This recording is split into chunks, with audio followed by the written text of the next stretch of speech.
Hey everybody, and welcome back to the Gamefira podcast. Joined today once again by my cohorts in crime, Justin. Good evening. And Austin. I'm here. Unfortunately. And today we're gonna do things a little bit differently. We've been going really long on our podcast, so I figured it might be cool if we change it up a little bit for this go around, and we're actually going to split each topic into its own separate video. So we will have parts 1, 2, and 3 of this particular episode. So make sure after you watch this video, you go to the next one. And I'll have links in the description and links at the end of the video, and of course I'll post it all over our Facebook and whatever. What Twitter, Austin? man. Twitter. That's Yeah, the name. Twitter. Yeah, Twitter. That also. So, first up is going to be Justin's subject for the evening. And what are we going to be talking about, Justin? We're going to be talking about The Legend of Zelda: A Link Between Worlds. It is the sequel to the Super NES's The Legend of Zelda: Link to the Past for the 3DS. It's not, from what I've read, it's not so much a direct sequel, but it takes place in the it's same in the world. same world. It's the closest. Wikipedia tells me 6 generations after the events. Yeah. Link Yeah, to the 6 Past. generations or what it's. But the Link in this game is a direct descendant of the Link in Link to the Past. Yeah, we really won't get into. It's very the chronology. confusing. Yeah, the apparently- chronology is very confusing. So it's for the 3DS. Yes, and when that releases tomorrow, well, which is really weird. by the time you're hearing this podcast, it will be the day of, or The day 22nd. It'll be October, It's the or 20 November 22nd. 22nd. after, November 22nd. So by the time you hear this podcast, it'll be coming out or came out already. So what are you thinking so far, Justin? What are your thoughts on Well, A Link Between Worlds? as far as I understand it, of course, it is your it follows your Legend of Zelda pattern. You assume the role of Link. The idea is to go through several dungeons, pick up new tools as you go along, use them to solve environmental puzzles. And normally with each installment, they add a little new twist to the gameplay features. Exactly. And what's the twist on this particular game in the series? For long-time Zelda fans, you might recognize one aspect of this. Link can turn into a picture on walls, and which allows him to access areas that might otherwise have been inaccessible. And the art style for the drawing that he becomes is actually very similar to the opening sequence in The Legend of Zelda: Wind Waker. Nice. So it's a little bit different. It seems like it's going to be heavily puzzle oriented, as opposed to some of the 3D titles, Ocarina of Time, Majora's Mask, Twilight Princess, are a little bit more action oriented. Absolutely. Of course, it's got its fair share of hacking and slashing. I like that better. and Hacking and hacking and slashing. it means you're taking a break in between the hacking. Hacking, slashing, and chasing chickens. But I feel like the puzzle element is the going 2D and traversing walls is going to be a major factor in this game. And as far as the story goes, from what I've seen so far, you are in Hyrule, but you're actually in a Hyrule for once that is not in jeopardy. Hyrule is actually doing very well and is actually enjoying a time of peace. And then basically there are rifts in Hyrule that you use to travel to a world called Lowrule. And they are the ones that are actually in trouble this time around. And it's sort of a shadow version of Hyrule. I don't know exactly how the dynamics of that work, but How do they spell low? L-O. It's spelled. Okay. Just L-O. L-O rule. So, Because I caught that it was high rule. yeah. And the soundtrack for the game is composed by John Rule. So, that is kind of If fun. only they could spend the kind of bucks to get somebody as talented as Ja Rule on that soundtrack. They could afford that. Yeah, they're Nintendo. It's Nintendo. But yeah, so you're trying to save low rule, and Anyone who names any place Low Rule is really asking for Yeah. for some sort of I feel trouble. like it was kind of, they had it coming. You're setting yourself up for failure. Exactly. What do you think of what you've seen so far, Austin? Have you looked at it at all? I looked at a video earlier. It what's the game I'm thinking of? Am I allowed to say what game I'm thinking of when I see the little the wall transformation? You're allowed to. Did You don't have to ask us. Paper Mario is pretty much what Oh, I see in that. Sure. Okay. Yeah, I can see that.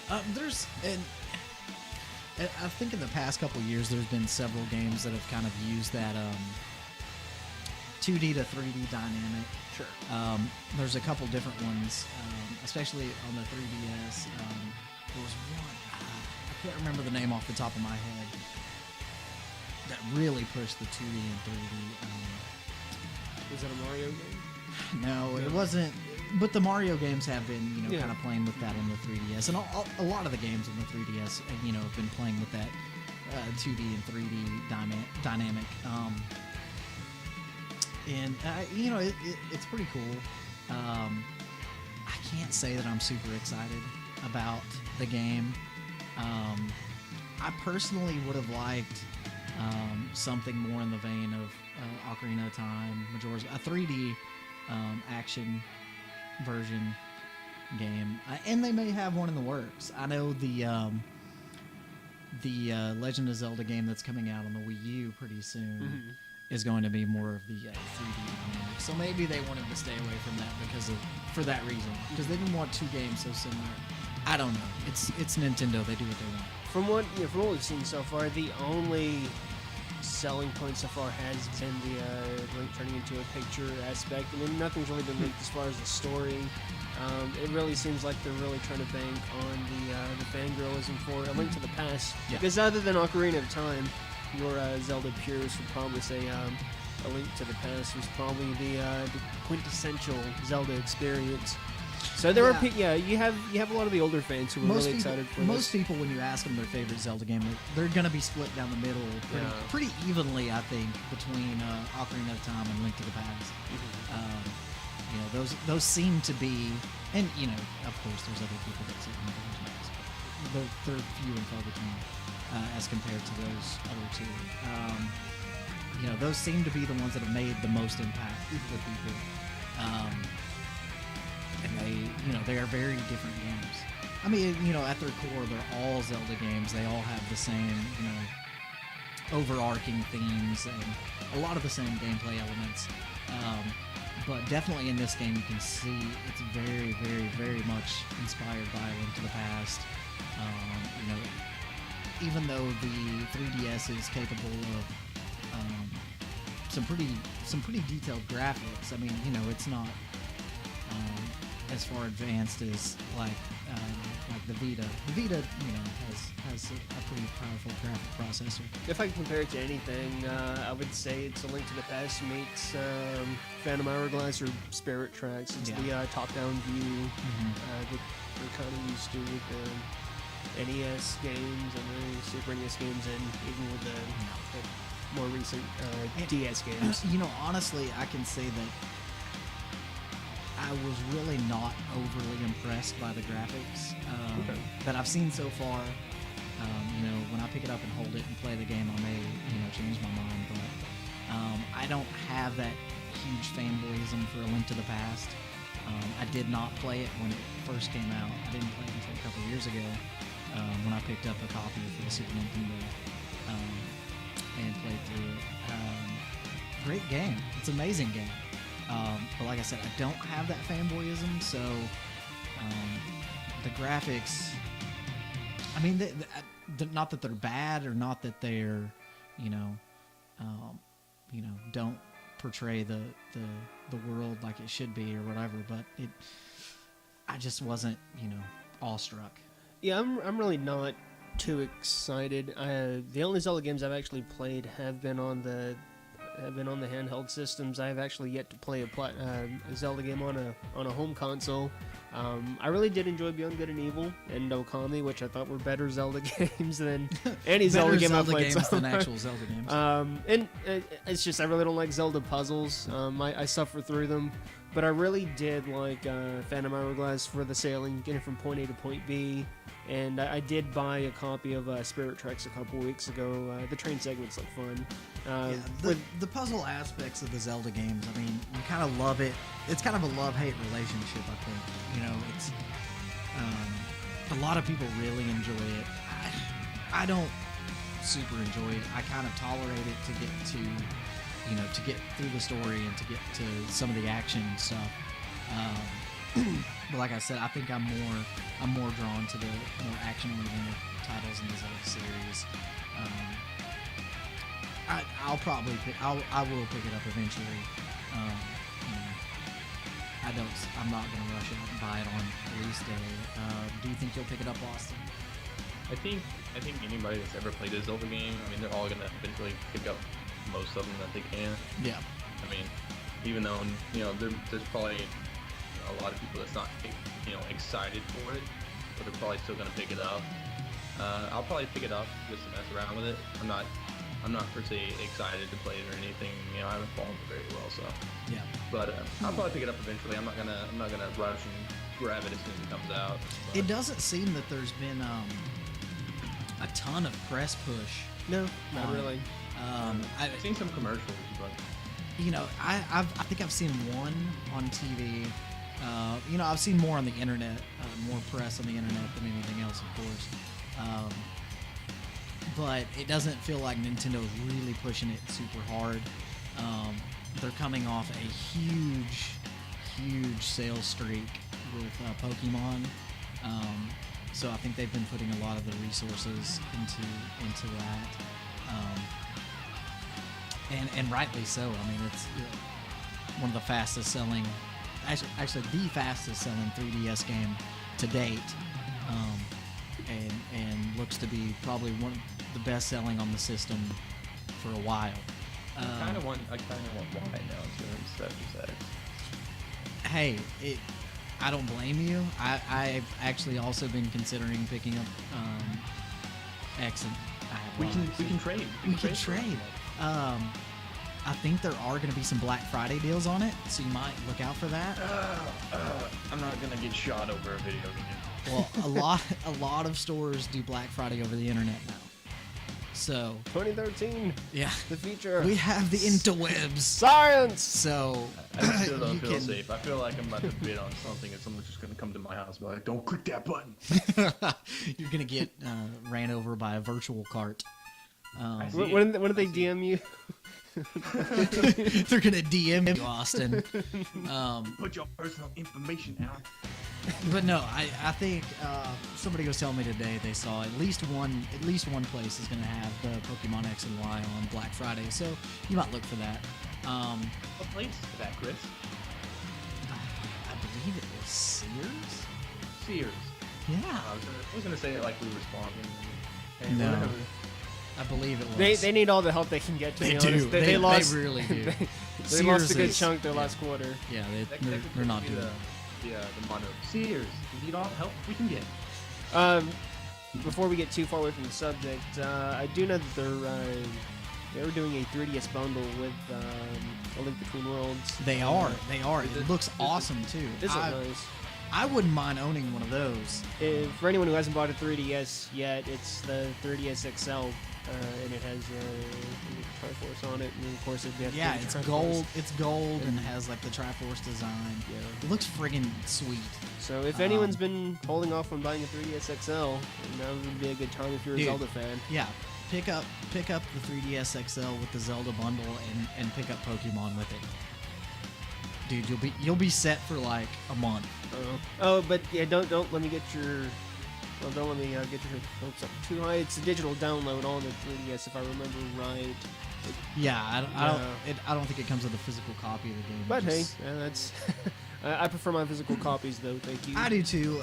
Nintendo's been releasing, actually, all of their games have been releasing digital download also through the eShop, which is cool for people that don't need a physical copy or don't want to go out to the store and fight the crowds or whatever. Just personally, not for me. I tend to buy the physical copy before I do a digital download. I think the one exception to that, I bought quite a few virtual console type games on my 3DS and stuff. There's some really good NES classics and stuff like that. Sure. Like I said, I'm not gonna rush out and buy this game right now as it comes out at midnight or whatever. But I'll probably pick it up in the next couple weeks and. I have it halfway paid off, but I might move that over to a Professor Layton reserve. There's a couple of those coming out next year, so that's where the real puzzles are. Yeah. I don't want to. Yeah, see, Zelda puzzles are one of those things. I mean, like I said, I tolerate them to get to the action. I like the action more than anything else. But Some are just obtuse. some are very much obtuse, and you really have to be in that And if I get it, I'll have to, logic mindset. I'll have to buy the strategy guide too if I decide to get Yeah, it. there's another $20. I know, right? But another cool thing, I haven't looked a whole lot into it. They're doing a thing with Shadow Link in this one, and I guess it's a street pass. And I'm not sure exactly how that works, but you will get street pass challenges where you have to fight Shadow Link, and I don't know what all that entails, but it looks pretty cool. I've always been a big fan of the Shadow Link character, and it's just a really cool character, and I'm glad they kind of brought it into this game. He had some pretty good quotes. He doesn't have any quotes. he doesn't. He hasn't speak. spoken. He doesn't speak. That was an in joke. If you didn't catch that, for those Nintendo fans So out there. quotable. So quotable. So quotable. But anyway, I mean, it's a cool game. If you're buying, games for your kids for Christmas or whatever, pick it up. I mean, it'd be a great game. It'd be a great game to introduce your kids to the Zelda franchise. Or you can pick up a 2DS and do that. Yeah, I could do that. 2DS. Sounds like Those a are great freaking idea. awesome. I would buy one of those right now. So, anything else you guys want to say about Link Between Worlds? You still there, Austin? Yeah. There's a good chance I'll pick it up. What do you think, Hopefully. Austin? You gonna pick it up pretty soon? Pretty soon, negatory. I'm probably gonna pick it up when I'm not poor and when I feel like playing Zelda. Sounds like a plan. All right, guys. I think that about wraps it up for this segment of the show. Let us know in the comments. Are you gonna pick up A Link Between Worlds? Do you think it's stupid? Do you like Nintendo? I don't know. Correct our interpretation of the Zelda chronology while you're at it. Yeah, let us know how bad we screwed everything up, and like I said, this episode. Not me though. You were talking and I interrupted. Yeah, you interrupted me. Like I said, we're going to split this into different segments. So make sure after the break to join us in the next segment of the episode. Part 2, we're going to be taking on Austin's subject, and we'll let you know what that is when we get to it. As always, leave us your comments and feedback and whatnot. Do you like the new format? Let us know, and we will talk to you guys on the next go-round. I love you.